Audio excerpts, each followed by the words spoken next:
Episode number 4, the halfway point of our division previews here on Ahead of the Sticks.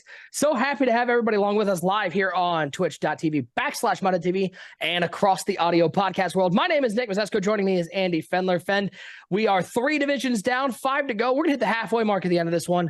And we go to the mid chili of the cook-off. It's a chili cook-off where you got 7 delicious chilies and one that was definitely made from a box and or purchased from a restaurant, but not a good one, like a mediocre restaurant. It is the NFC South. I apologize to all the NFC South fans because, Fen, I'm not going to lie.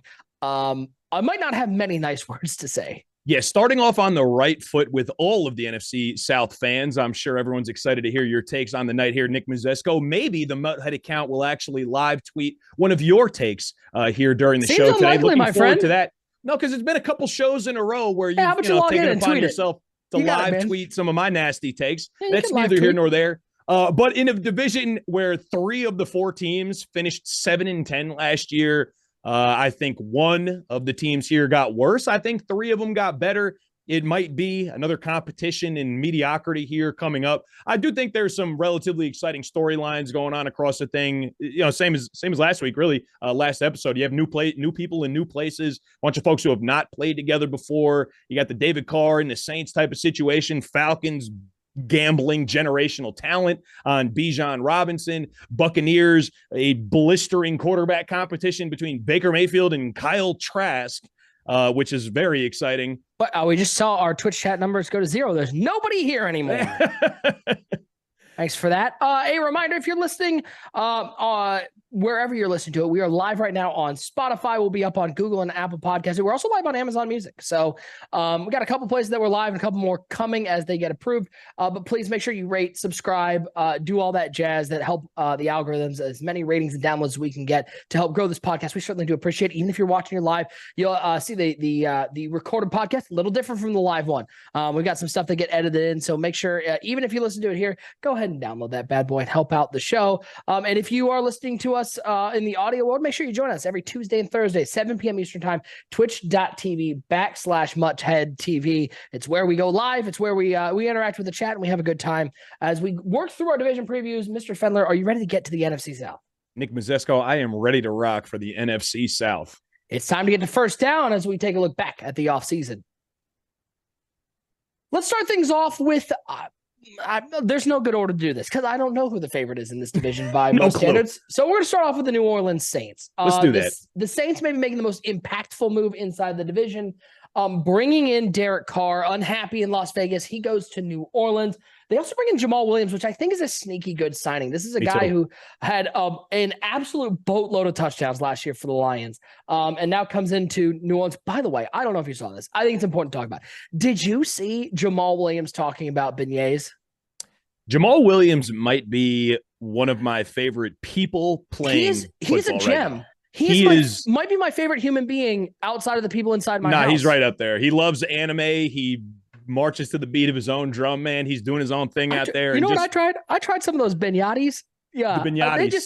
They just wasn't really about the beignets. He wasn't about them. They're just funnel cakes. They're just funny, which is crazy because they're not at all like funnel cakes. The best part was the reporter that goes, Jamal, you're going to make some people pretty mad here in New Orleans. He goes, sorry, guys, I just don't like beignets. And I'm like,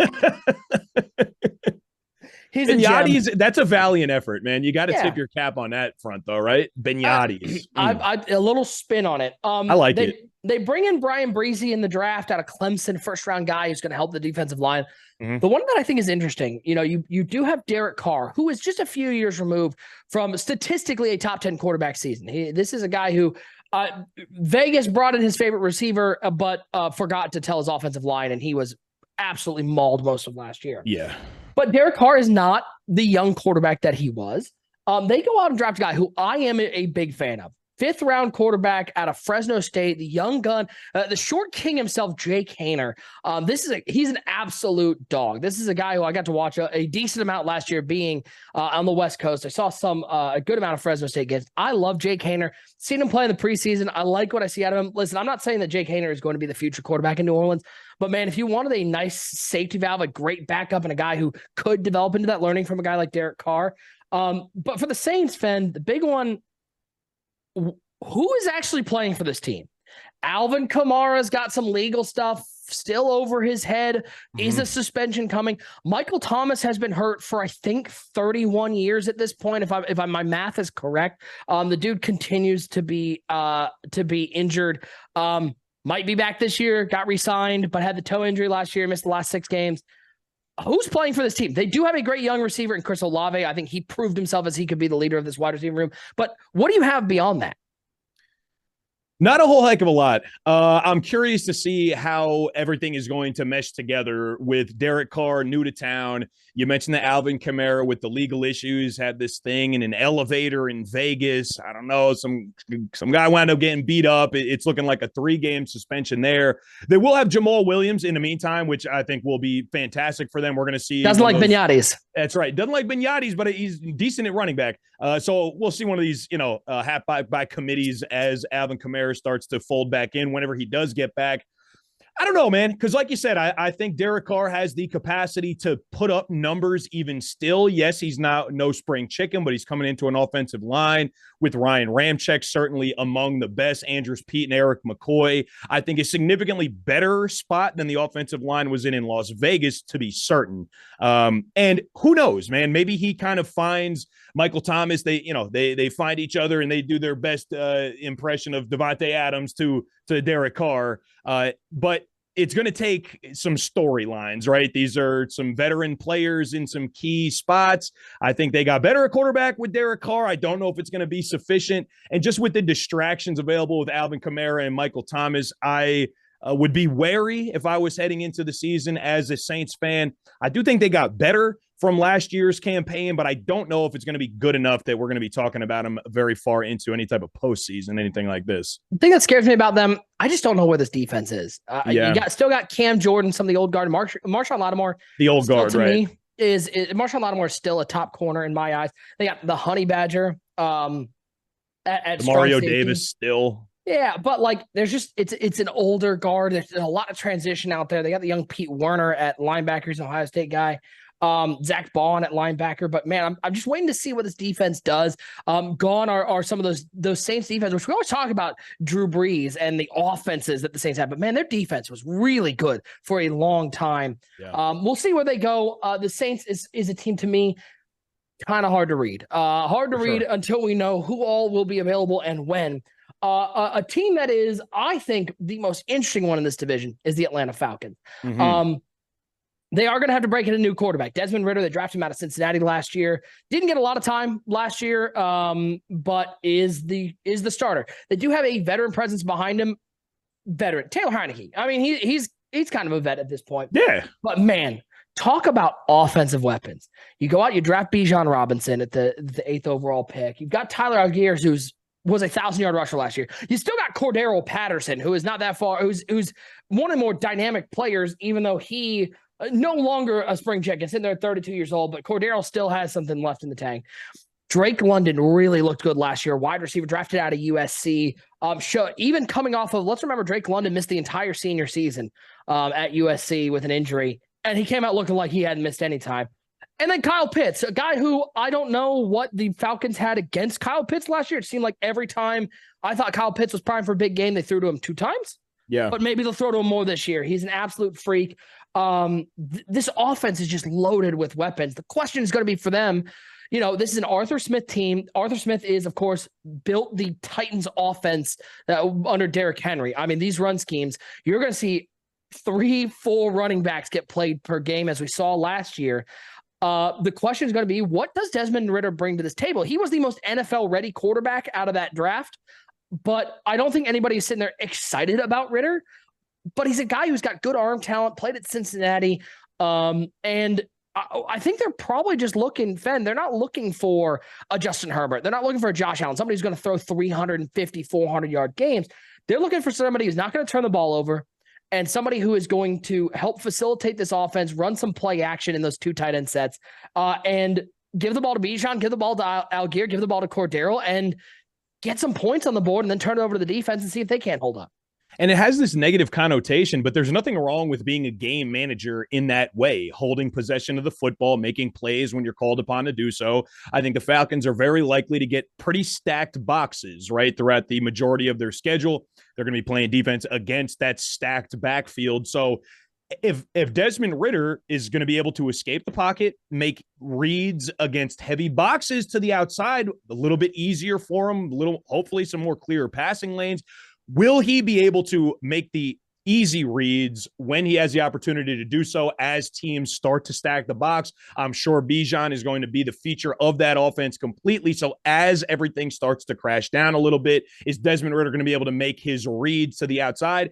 And he'll have good opportunities to do so at least. He's not ever going to be asked to sit in the pocket and make reads at a 5 wide for an entire game. That's not what they're expecting of him. I don't think it's in his skill or ability set. And thankfully for him, I don't think he's even going to need to take that out for a spin whatsoever this year.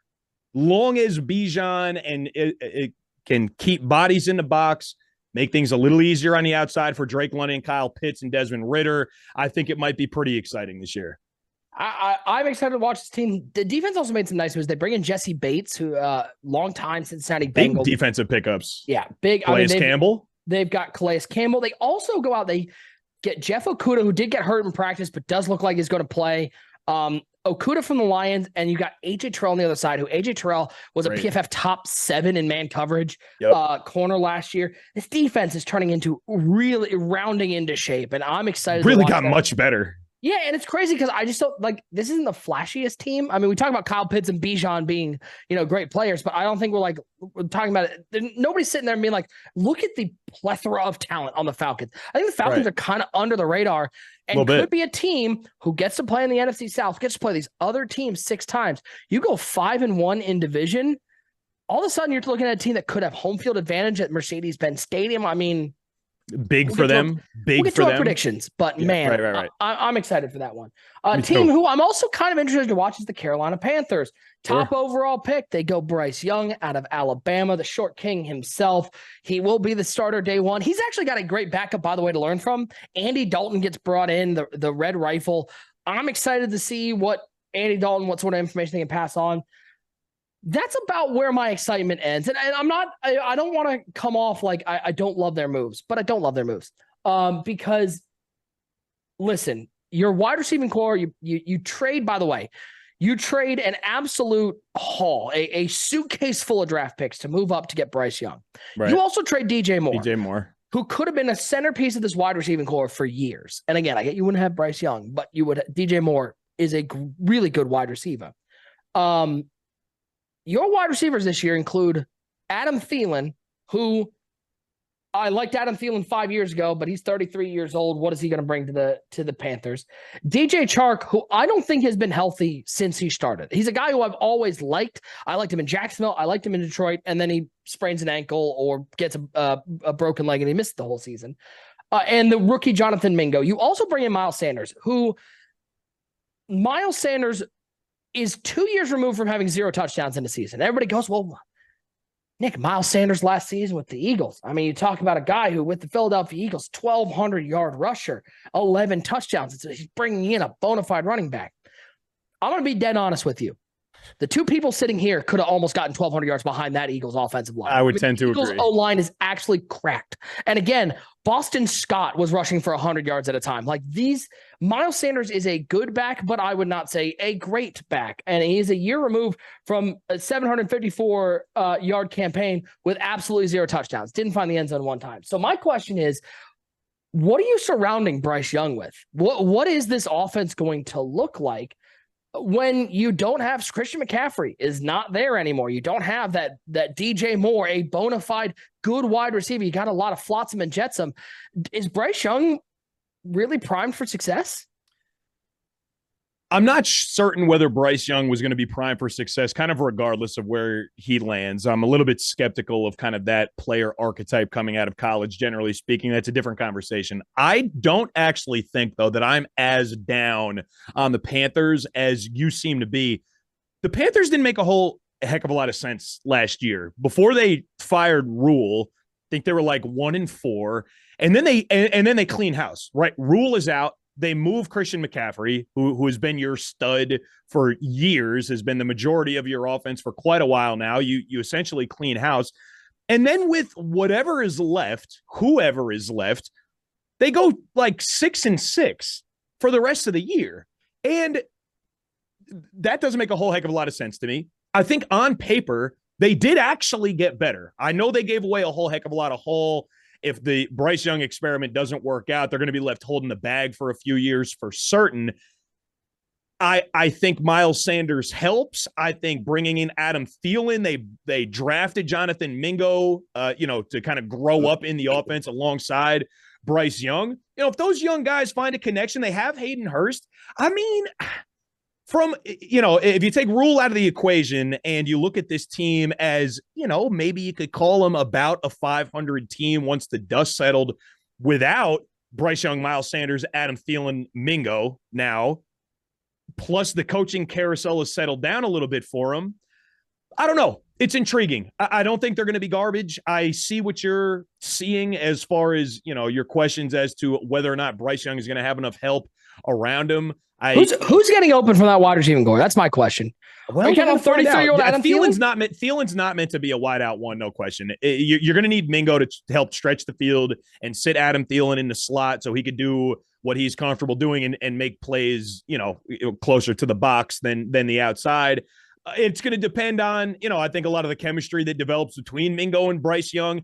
I'm not down catastrophically on this team whatsoever. It's weird to me that they were able to go 500 with an interim head coach after moving on from CMC. Here's what's interesting. Let's first of all, I do like this defense. Brian Burns is an absolute stud. One of the best out. Absolute stud. Yep. JC Horn has proved to be a really nice corner. He's really, talk about athletic. A guy who can stick with anybody in man coverage. Jeremy Chin, just the do-it-all guy. You've got a lot of pieces out there that I really like. But Can we just talk just for 1 second about the wildness of the end of last season? They fire Matt Rule. Yeah. Which was the correct move for the team. Agreed. Steve Wilkes takes over, former Cardinals head coach, takes over as interim head coach. Motivates this team to a 6-6 record. He goes into the final game of the season, and they look at Steve and they go, "Hey, just to let you know, bud. Yeah, you're not getting this job. Yeah, you're not getting this job. Thanks for the work, though. Are you like the interview process was basically, hey, Steve, but like seriously, we're gonna hire a real coach. And it's like you didn't even give the guy who took together this team where you took away their best player, right, and absolutely gutted them." Left with nothing, goes 500. Thanks for your time and effort. Thank you for your time, and we wish you the best in your future endeavors. Absolutely wild. Yeah. The only one that was more wild, which we didn't talk about it, but the end of the Texans season was actually hilarious. Was actually insane. That was comedy. Where they sit there and they tell Lovie Smith, I have no idea. Sometimes you look at these GMs and you go, I get what they're looking at, but they sit there and they go tell Lovie Smith, hey man, you're going to be fired. You're done. Right. But if you could please go out and lose this game so that we have the number 1 overall pick, that'd be really cool. Oopsie daisy. Or hear me out. We're going to get this W, boys. Second. All right. Last but not least in this division, how the mighty have fallen. When you say not least, what do you mean by that? The last but least in this division. That's better. Now we're the talking. Tampa Bay Buccaneers. No more. Oh, they're paying for it, man. They sold their soul for them Super Bowls, didn't they, Nick? They did, and they got it. The Rams got their Super Bowl, now and they're paying for it. Paying for it. So my sympathy is limited, right? What are you thinking about? Here's about my question: here? Do you think Tom regrets coming back for that last year? Go 7. The very last one. They go out and Gronk says, "I'm out of here," and he's like, "I'm going to go one more run," and they were not good. I kept thinking that it was going to happen, and it kept not happening. The idea that it was done. He should have gone last year. And he keeps winning Super Bowls. He won single season. Cost him his wife and his family 1 season too long, bro. Adam Schefter spoils his retirement, and Tom Brady goes, I am not retiring because Adam Schefter. I can't let Adam Schefter be right about this. And then halfway through the season, he was like, yo, I should have. I should have definitely wife retired. Is gone. Family is gone. This team is bad. I'm in shambles. I don't want to do this anymore. That one was my bad. But listen, Tom Brady might be out, but the savior of franchise is in. Ladies and gentlemen, from the University of Oklahoma, Baker Mayfield. Love that for. What's that? I don't love that for anybody. I don't love that for Baker. I don't love it for the Bucks. Do we love that for anybody at all? I was looking to see if anybody was cheering behind me, and there was not a peep. No. Piercing silence, indeed. He is competing with another Florida quarterback that wasn't very good in college, but did get a job as Kyle Trask. So we got a blistering quarterback competition here. Yeah, and then you add in, not a lot of draft picks. You're talking about a team that sold their soul for a Super Bowl. But they do bring in Kalijah Kancey out of Pitt. He's a guy who 6'1", 281, an undersized D tackle. They bring in Cody Mauch, who's definitely going to probably start at tackle out of North Dakota State. It's going to be a rough year for Bucs fans. Thank you for your Super Bowl wins. I hope you enjoyed Tom Brady for those last couple seasons. But Fend, is there any world where you see the Tampa Bay Buccaneers being anything other than? I mean, I'll be 100% honest. We talked about it in our NFC West episode about how the Cardinals will be the number 1 overall pick. The Bucs could compete. The only thing that they have going for them is Mike Evans and Chris Godwin are still there at this moment, and that is great for whoever's throwing them the ball.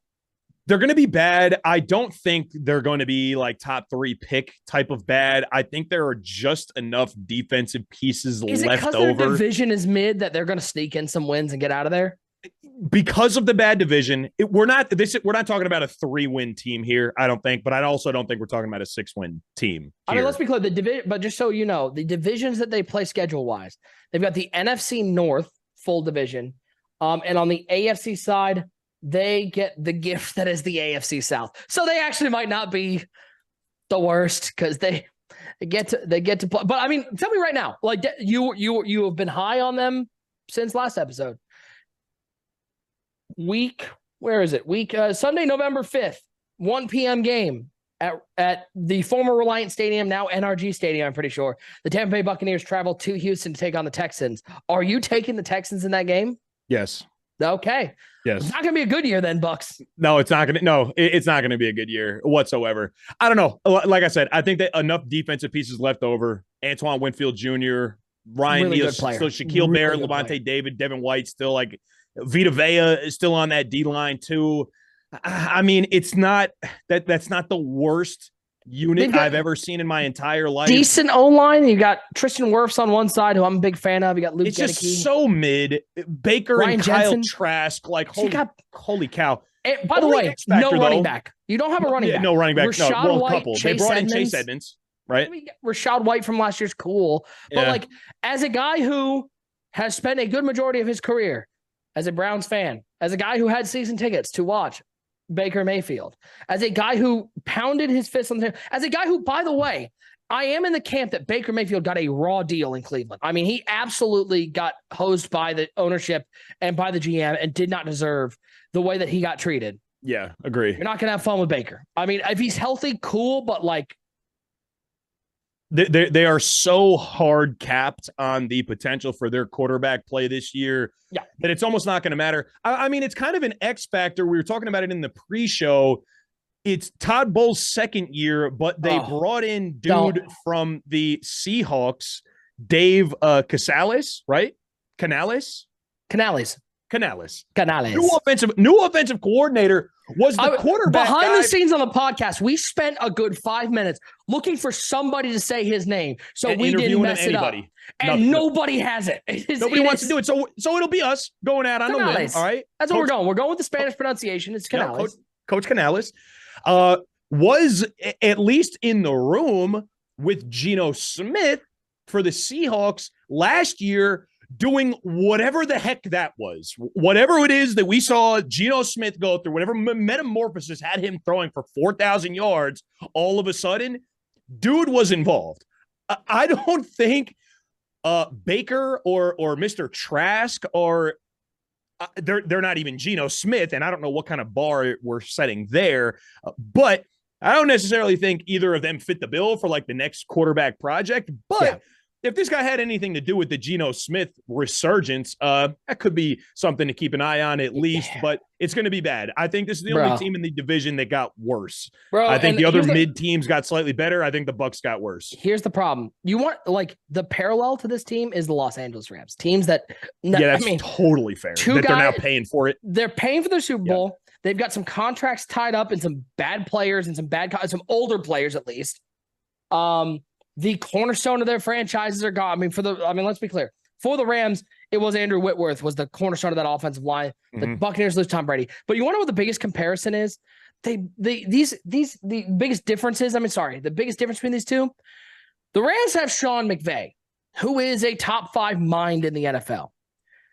The Buccaneers have Todd Bowles, who should be working at a Wendy's. I mean, this dude is awful. I mean, he is so bad. And to go from Bruce Arians, who so much respect for Arians, Bowles last year drawing up this offense and coaching this team. I mean, you could pan the controller to a 10-year-old playing Madden, and they might have called better plays with coach suggestions. I mean, that's how bad Bowles was last year. He's a guy who I've never been a big fan of. He's a guy who I think is a bottom 3 coach in the league, and they're going to be held back by him. And I don't care how many coordinators you bring in, Baker Mayfield still out listen to that dude or Kyle Trask, depending on what happens. I am so down on this team.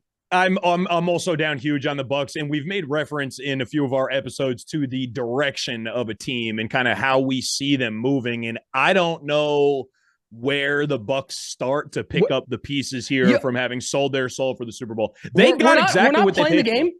Do you have to trade Mike Evans and Chris Godwin at some point? At some point, for absolutely certain you do. For draft capital, I think you need to. You literally need to start from the top. Mike Evans is 30 years old. Chris Godwin's 27? Yeah, he's 27 years old. These guys are not young. I mean, you aren't going to have a quarterback this year. Don't you got to move some of these guys? Hopefully Trishan Wirfs doesn't get like the Joe Thomas treatment and he's just like an excellent tackle on a terrible team. That was personalized for the ex-Browns fan. I'm trying to make him a Giants fan, ladies and gentlemen. Yeah. But I would hate for Trishan Wirfs to get the Joe Thomas treatment. That's Kenny Galladay. Okay. Well, he's not on the squad anymore. Take it easy. Well, damn. Kadarius Toney, buddy. You want to talk about Isaiah Simmons though? We're 7th round pick. Yeah. Okay. The Joe Thomas treatment is crazy. As a man who has talked to Joe Thomas 3 times, interviewed him 3 times. Next time I talk to him, I'm gonna let him know. Let me tweet at him right now. That he's a legend. Let me go and talk. We tag the Cleveland Browns in this tweet. Anyways, that is an offseason recap on this. We are going to head to second down. It's time to play a little overreactions or underreactions. Fen, I'm going to give you some statements. You got to let me know whether you think this is an overreaction, whether you think it's an underreaction, and we should be a little harsher on this bad boy, or whether you think it's the proper reaction. Okay, I'm hearing you out. Let's start off with those Tampa Bay Buccaneers. The Bucs will have the worst team in the division and will have a top 3 pick in the 2024 draft. All right, so Nick Mizesko, you offered me a little compound statement here. There's 2 bits in here. The Bucs will be the worst team in the division. That is correct. That is a sound reaction. That's a good reaction. I'm in complete agreement. From the mediocrity that is the South right here, Bucs the only team to get worse. I have no idea their direction. I don't think they have the coaching pieces in play, and Baker Mayfield and Kyle Trask are not going to be the answers. They will absolutely be the worst team in this division. I don't think they're going to be bad enough, though, like we mentioned a couple minutes ago. I don't think they're going to be bad enough to have a top 3 pick by any means. I think there's too many competent pieces and good competitors, honestly, left over, particularly on the defense. I don't think the O-line is offensively bad, and they still have Mike Evans and Chris Godwin on the field. They might be getting old, and I don't know who's going to be throwing them the football, but they are indeed still on the football field. This is tough. It's a great reaction. They will indeed be the worst team in the division. I think it's an overstatement, though. Bad reaction that they will have a top 3 pick. I don't think they're going to be quite that bad in this bad division. I'm going to go proper reaction, maybe a tad overreaction. I think this team's going to have a top 5 pick. Okay, fair enough. If you said top 5, it would have given me pause. Top 3 though was specific. I'm gonna read you going into the trade deadline. I'm going to read you their first 8 games of the season. You tell me what you think their record's going to be. They go to Minnesota at a 1 p.m. game for Kirk Cousins. It's not prime time. It's at 1 p.m. At Minnesota, home against Chicago, home against the Eagles. At New Orleans, they have their bye week. They are home against Detroit, home against Atlanta, at Buffalo. 1-6. The 1 win? I mean, this is a team that legit, and why I bring that up is this is a team that we talk about Mike Evans and Chris Godwin. You could be moving Mike Evans and Chris Godwin at the trade deadline.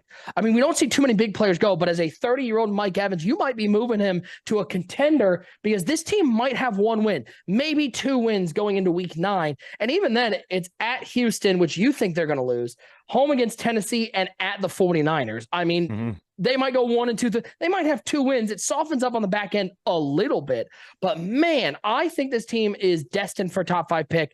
I think this team, and here's where we get to the question mark, which is with in my opinion, a bad head coach with a bad quarterback. If you're sitting there with one win in week 8 or week 9, is there a thought of just tanking for Caleb Williams?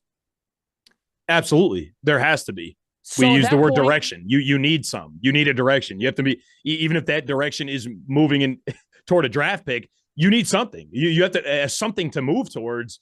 And if you do indeed find yourself in that situation with this team, you have nothing to lose but for tanking for a great player. Now, again, I think their defense will be good enough to probably keep them out of that. I think the defense might get them a win or two, but I mean, I don't know about much more than that. I'm going to say proper reaction, but probably I think top 5 pick is more likely than a top 3 pick because I think they're just our worst teams.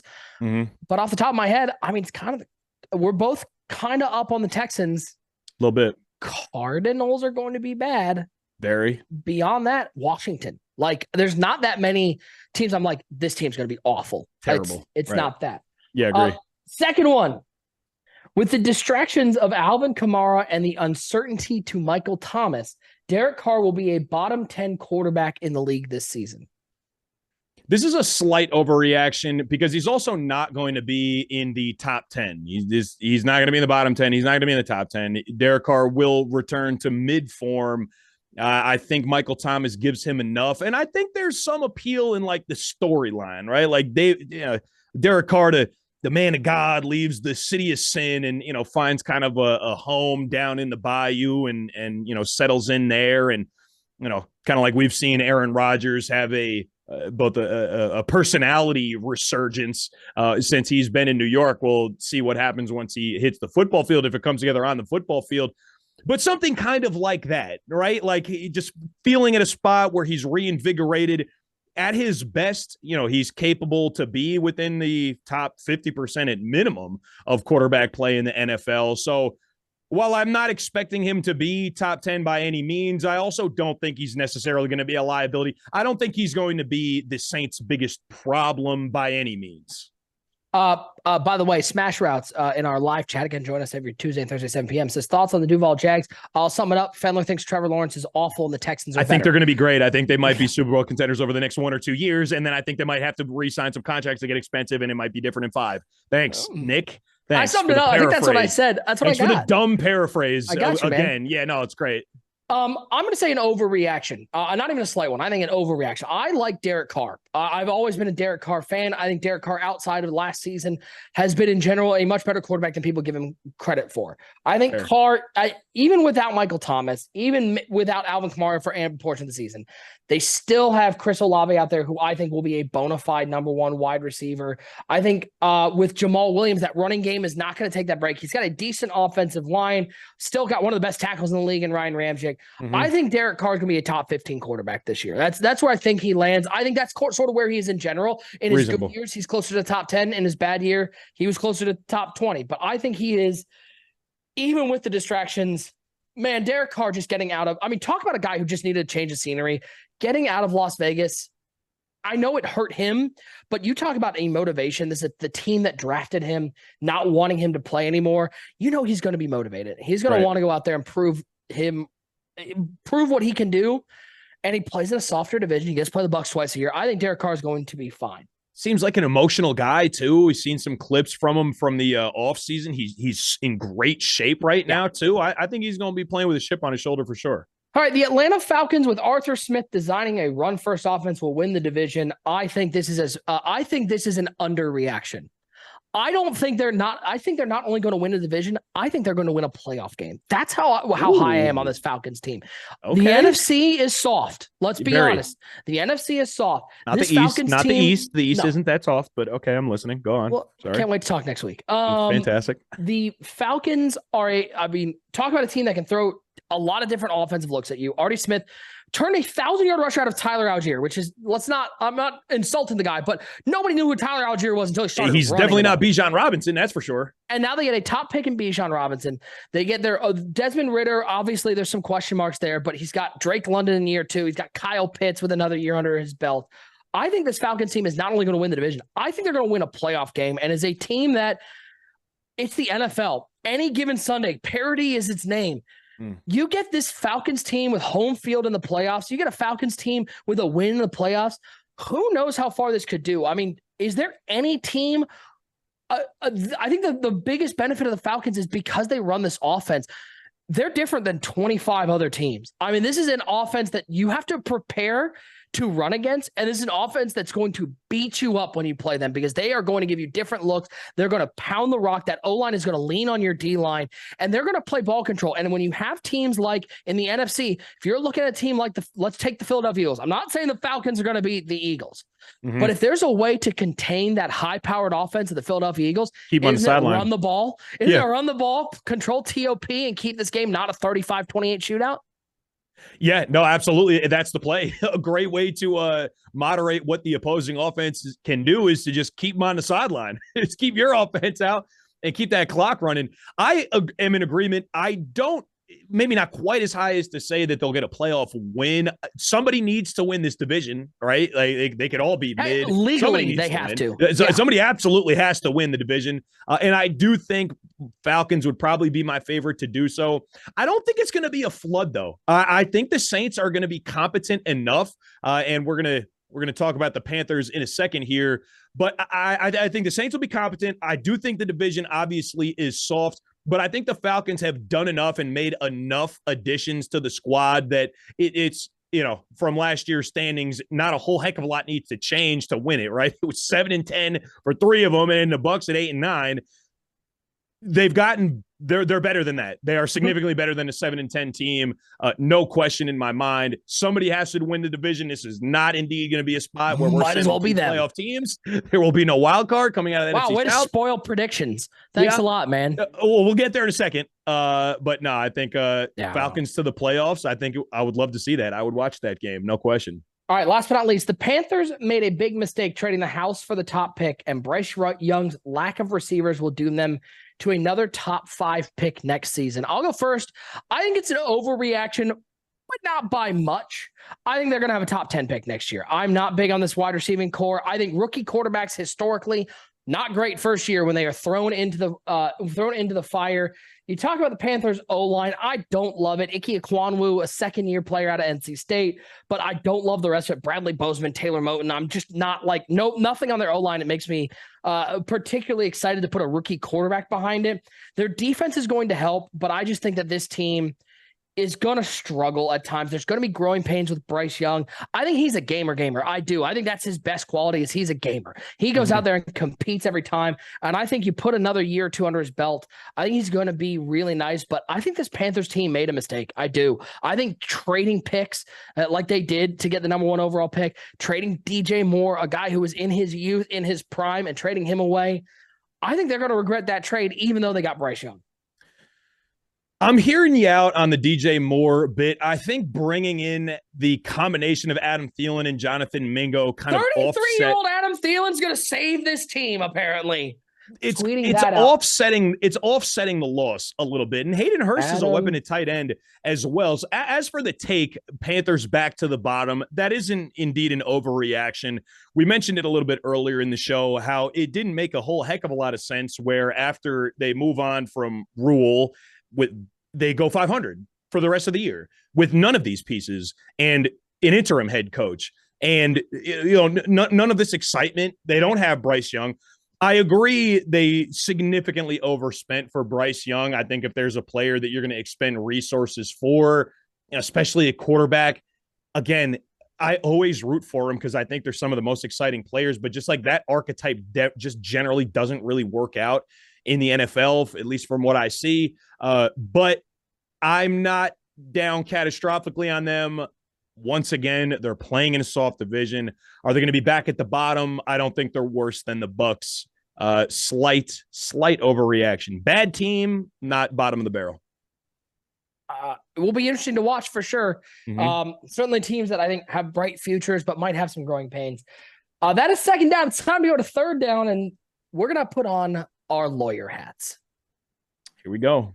If I had the judge's wig like you did, I'd pull one on too. Maybe we'll get that for a future segment. But we're gonna sit here and play a lawyer. Okay, a little Matlock for you. Which, if you're like the majority of our Twitch chat, you don't know who Matlock is. I apologize for that. Sorry. But we're going to put on our lawyer chat. In a division filled with mediocrity, this does feel like a wide open division. So we're each going to make a case for each of these teams to win the division. Fen, I'll let you go first. You have the Atlanta Falcons. State your case for the chat. State your case for the podcast listeners at home. Why will the Atlanta Falcons? What are they going to do to win this division? The Atlanta Falcons are going to put together a storybook season. They added enough pieces defensively, some big pieces. Jesse Bates, Calais Campbell. Defense is unrecognizably better, I think, than it was last year. They had Okudah, we mentioned at the top of the show, injured, but looks like he's going to be just fine. Significantly improved defense playing in a bad division. Offensively, we're going to see the resurgence of this thunder and lightning type of Falcons offense that we haven't seen since Michael Vick, Warwick Dunn, TJ Duckett. Okay, you're going to have Algiers doing his best Warwick Dunn impression. Big Bijan I'm sorry, Bijan. Let's not. Okay, he's going to be a big daddy-o. Okay, big power back. We're going to love that. Desmond Ridder able to escape the pocket. Okay, make these ends sweat a little bit. Development of maybe some RPO type schemes. I think that the offense could be really exciting to watch. And if it winds up firing on all cylinders, it's the first year that they're going to be playing this type of run first offense with the pieces that they have in play right now, right? Not truly the first year. I think Algier got the best of that deal last year. He's not really 1,000-yard back, but indeed he was. So I think another step into that offense. Defenses aren't going to have quite as much film available on what they want to do, so they can have some wrinkles in this run game, whatever they may look like, whatever form it takes, some type of pistol work or RPOs or whatever wrinkles they want to fold into this offense, given the pieces that they have. And that's not to mention Kyle Pitts, Jonnu Smith also now into one of the older guys on the Falcons offense now at the tight end spots. They still have Drake London to make sure they're not putting 9 people in the box. You're going to have bodies and eyeballs on him as well. I think if I'm to make a case for Atlanta going crazy here, it is behind an offense filled with some really interesting running wrinkles in their offense, a defense that has added some playmaking pieces, Calais Campbell and Jesse Bates, Okudah among them, playmakers, real playmakers, not just spot fillers, actual playmakers. It would have to be a rushing offense, kind of the sort of which we don't really get to see that often, and I think it would be really cool to watch if Atlanta's able to make it happen. I'm going to make an argument for the New Orleans Saints. And let's start off with the Atlanta Falcons are currently playing the Pittsburgh Steelers in preseason. They're down 24-0. So your argument is moot. They stink. The New Orleans Saints, they're going to win this division. Here's why. Number one, Alvin Kamara is going to serve his 3-game suspension, come back. Coming off of a bad year, he's going to be motivated. And talk about the best way to break in a new quarterback with Derek Carr is to give him a running back that can do everything. And Alvin Kamara is that guy. At his best, he is not just a running back. He is an all-everything back. He can catch the ball. He can run the ball. He can do just about anything. We haven't seen him throw the ball, but I bet you he might even do that pretty well. You've got a bona fide number one wide receiver in Chris Olave. You might have Michael Thomas. Who knows? If he is healthy and he is back, Michael Thomas is only a couple years removed from 2019 when he had the most receiving yards in the NFL. This is a guy who is a bona fide stud. You've still got a defense led by Marshawn Lattimore, who's still a top 5 cornerback in the league, can match up with just about anybody. This is a team that has veteran talent. Listen, the Atlanta Falcons are cool, but there's a lot of youth out there. The New Orleans Saints have veterans, and now they've got their quarterback. It's been since Drew Brees. They've been looking for a quarterback for a while. And now they got Derek Carr. Okay. They've got a man who has led playoff teams before. They've got a man who has been top 7 in the league in passing, in number of yards and in touchdowns before. This is a guy who's motivated to prove the Raiders. They did him dirty by not wanting him to play at the end of the season. And by the way, they got the ultimate Swiss Army knife in Taysom Hill, who they can bring out, throw the ball, run the ball. It doesn't matter. And let me give you one more thing that's definitely going to solidify you on my side for the New Orleans Saints. They've got a safety by the name of Smoke Monday. I mean, that man is not going to lead you to victory, Smoke Monday. What do you do after you win Sunday? That's right. New Orleans Saints to the top. I would follow Smoke Monday into the pits of Valhalla itself, truly. Without a doubt. Absolutely no question in my mind.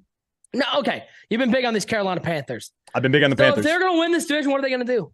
Make your case. Nick Mizesko, I'm here to tell you, man, if the Panthers are going to win the division, it's going to be because the DJ Moore, moving on from DJ Moore is not going to be that big of a deal for them. This is why they're going to win the division. Adam Thielen, you were making a whole big fuss about how he's 33 years old. You're sitting in a Kyler Murray jersey, which is insane to me. Adam Thielen has been him.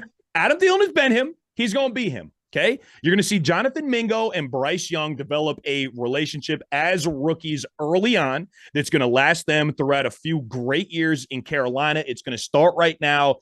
Defense is good enough. And after going 500 with nobody, with almost a completely unrecognizable roster and an interim head coach, once they got the riffraff out of town with Rule, and for some reason moving on from Christian McCaffrey put them in a significantly better spot. I have no answers as to why that happened whatsoever.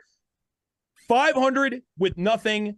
They pick up Bryce Young, Miles Sanders, Adam Thielen, among some other pieces. They're going to be just fine in a weak division. Bryce Young finds his feet under him. Miles Sanders keeps the box heavy enough for him to make reads on the outside. And Carolina Panthers added enough pieces from being 500 to actually win this division. Nick Mizesko, I'm here to tell you my case has been made.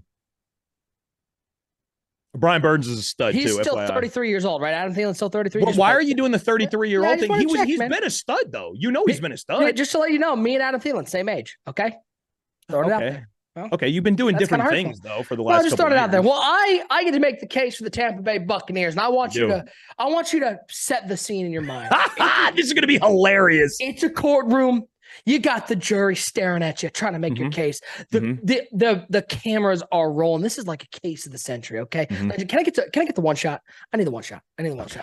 The case is being made. He's getting production involved here. You know it's going to get nasty. Okay, the defense attorney trying to defend 33-year-old Adam Thielen. The Carolina Panthers is over there, and he knows that the prosecution for the Tampa Bay Buccaneers stands up.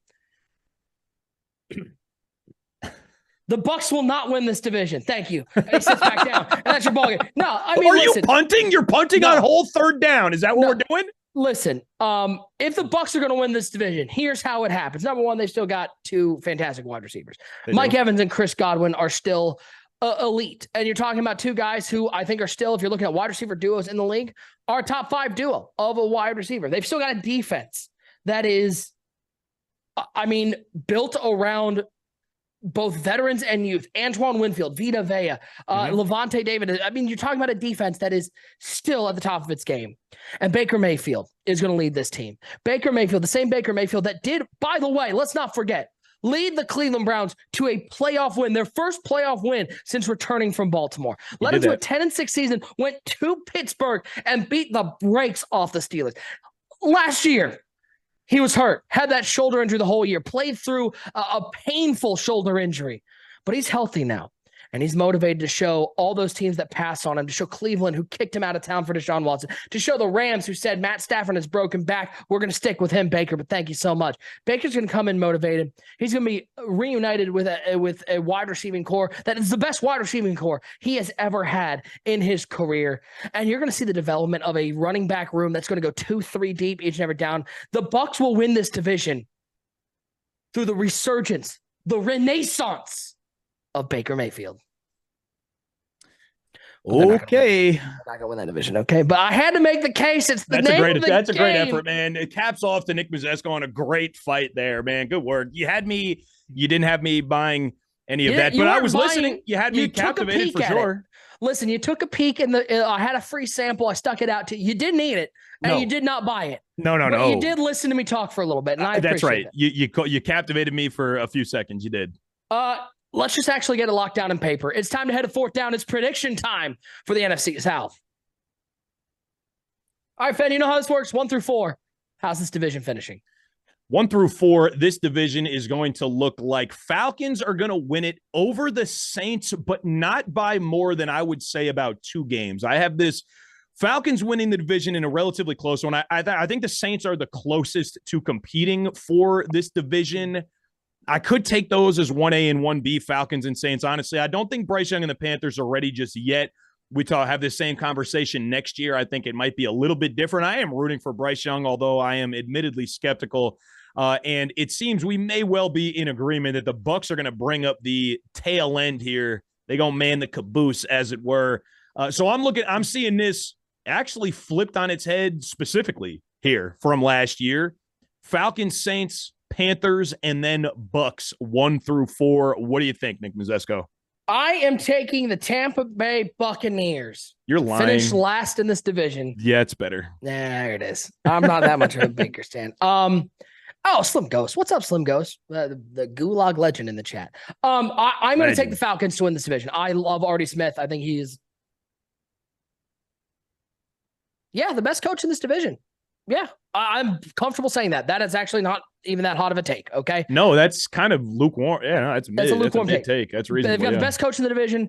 They've got the best offensive weapons in this division. You go combined between everything, not just wide receivers, but wide receivers, running backs, tight end. They've got a young defense, and we're going to see what Desmond Ridder is made of. Yeah. Number 2, I am going to go to the New Orleans Saints. I think Derek Carr is set for a resurgence. I think Carolina Panthers 3, and I think the Bucs 4. I do. Listen, firm handshakes. We're in agreement on the predictions there. Slap hands. Listen, it's the first time that we've been in simpatico for this. But let's go to playoff teams. I think there's going to be one playoff team. It's going to be the Atlanta Falcons. They're going to win a playoff game. I don't think they're going to win a playoff game, but I do think the Falcons. You know what? I'm not willing to own this take. I'm just saying it would be funny. If the Saints actually wiggled their way to a wild card. I'm just saying it would be. It's actually not that wild of a the NFC is soft. I mean, it is soft enough that I don't think that's out of the question. I cannot imagine. Like, I can't reasonably sit here as a football fan. But I'm not going to. Right. I can't reasonably sit here and predict. Say it with your chest, and I'll tweet it out. I know that. So you have me in fear for voicing my opinions on an opinion-based show. Which is hilarious. So you got to look at Nick sideways on that one. But I can't take myself seriously and sit here and say that the NFC South is going to send 2 teams to the playoffs. But I'm just saying, I don't think the Saints are a wild conversation to have. No, if you wanted to consider this a second team from this division, I think it's probably just going to be the Falcons, though. The Saints wouldn't surprise me. I can't say that enough times. I mean, the NFC is so wild. I mean, again, it is which division do you think can get to a second team to 9-10 wins with tiebreakers? Mm-hmm. I don't think it's this one. I think it's going to be one out of here. MVP candidates? No. None, but I think very nearly the offensive rookie of the year lock based on the scheme that he's stepping into in Bijan. You think Bijan locked for O'Roy? Wow. Statistically. Because I think he will be very clearly RB1 even with Algier in town. Mm-hmm. So I think his stat line is going to be comparable with some of the best backs in the league this year. And I don't know. I'm not buying the quarterbacks of this draft class yet. I don't think any of them are going to be statistically impressive enough. I mean, Bryce Young will be in the conversation, assuming he's not hurt. Like, just structurally, Bijan, and I haven't looked at the odds. He's set up for success way more. He's super set up to be in that conversation late. Yes, absolutely. Yeah, I think Bijan's probably the only one from this division. Bryce Young maybe talked for O'Roy. Not really any MVP candidates, I don't think here. I mean, again, if somebody leaves this team, I mean, again, here's what I will say. If there's a division where you could lock up a clear MVP, if Derek Carr goes out and goes like 14-2 with the Saints and beats some of these good teams, like he'll win MVP because he's just unbelievable. Right. So you talk about like, I think we're kind of at a realm where Patrick Mahomes is Patrick Mahomes. And so we keep raising the bar for Patrick Mahomes to win MVP. He's got to do something more impressive. Whereas if somebody comes out of blue in this division, if Baker Mayfield throws for 5,000 yards and the Bucs go 10-6 and win the division, he's going to be in the talk for it. But I don't think so. Agree. Is there a chance there's a team here that goes from worst to first? Yeah. I do. I think there's a chance. I think if they're for no reason other than this is the division of mediocrity. And you could see, it's wild. There's so many places where I think there are better teams who finished last place last year. I think you're talking about, that's what's wild is that, like, for example, what's a good example? The New York Jets were last place in the AFC East. I think the New York Jets are better than most of the teams in this division, but I think they have a worse chance of going from worst to first. Last place in this division last year was the Atlanta Falcons or the Saints or the Panthers. They were all 7-10. Take your pick. Exactly. I think there is literally this is your best shot. And I think this will be a division where a team goes from worst to first. Agree. Sorry, cleaning up our chat here. Okay, do you want to take a look at that? You want getting the riffraff up out of there? Yes, buddy. Thanks for being here. Last but not least, fantasy beasts out here. Obviously, I think Bijan, I think, should be on the list. Although I will say, I am selling where he is right now. I think he is getting picked way too high for a guy who has not played a single NFL down. And he's going first round for a lot of people. Like his ADP's in the top 15. I don't love that for Bijan. Yeah, they're going to split too many carries. Algiers going to get carries. Cordarrelle's going to get carries. I love Chris Olave. I really do. I think Chris Olave is such a nice player. I think he's a guy who is going to get a lion's share of the targets. And he's got a great quarterback. I think a guy in Derek Carr who's going to sling the rock. His ADP right now is in 26, maybe a little high for my take, but I think he's a guy, if you can get him late second, early third, I think you're going to be really happy with that. Outside of that, though, I'm selling everybody on the Bucs. I mean, Mike Evans, Chris Godwin, no thank you. They need a quarterback to throw them the football. They can't put up points on their own, unfortunately. And I'm not taking 33-year-old Adam Thielen. Fen, anybody else you want on Fantasy Beasts? Fantasy Beast, I'm looking at. I agreed with Olave. I think Jamal Williams, especially early on for those first few weeks where Alvin Kamara is on suspension, is going to be worth a scoop. I would go so far as to say that when Alvin Kamara comes back, if Jamal Williams, has rushed for $120 and added 60 yards receiving and a couple of touchdowns every week, they're not going to just full yank him and make it a running back by committee with Kamara. Like I think if and when Kamara comes back from that suspension, and Jamal Williams is playing well, which I expect him to. I love Jamal Williams. I love him as a dude, but I also love him as a player. I think he's a really good football player. I think Kamara would kind of. Though? What's that? You want to talk about somebody sneaky that you could take a flyer on? Tell me. I'd like to point out his ADP right now. Michael Thomas's ADP is 100. He's getting drafted roughly around the 100th pick. That's wild because, Derek Carr is he can hit the broadside of a barn. And again, we're back to this guy who hasn't played a full season in a while. This guy who goes back and forth on whether he's hurt. But if you get anything in the 12 games out of Michael Thomas in that offense with Chris Olave, Michael Thomas, when he was healthy last year, looked really good. Like he looked like the Michael Thomas of old, then got hurt again. If Thomas is back, you're talking about a guy who is right now going in near the 10th round in 10-man leagues. In 12-man leagues, you're talking about the 8th round. Upside is huge there. Upside is huge. Somebody who you could just keep, and if he's bad, you cut him. But keep a lookout for Michael Thomas.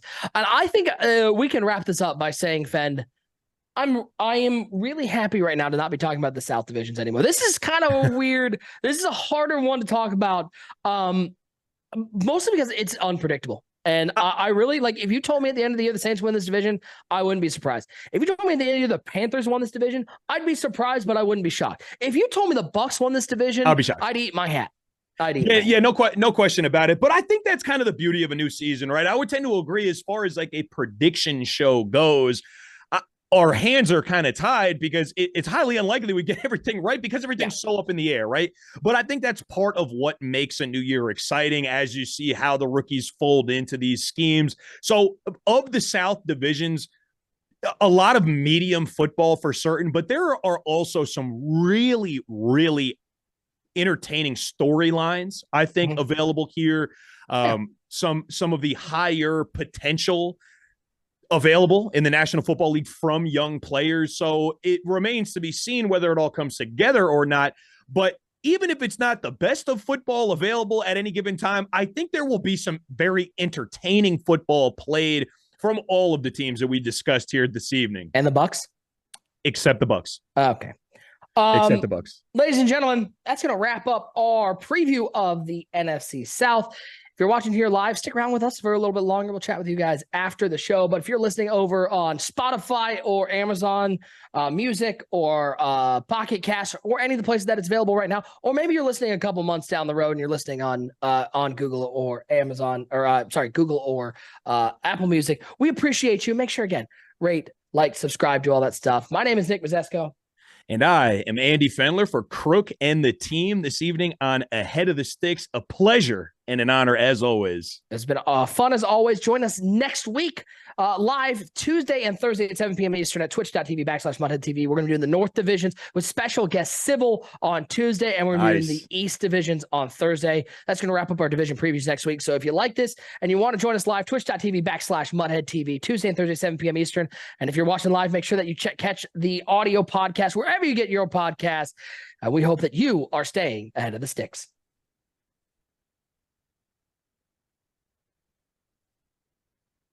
I didn't click.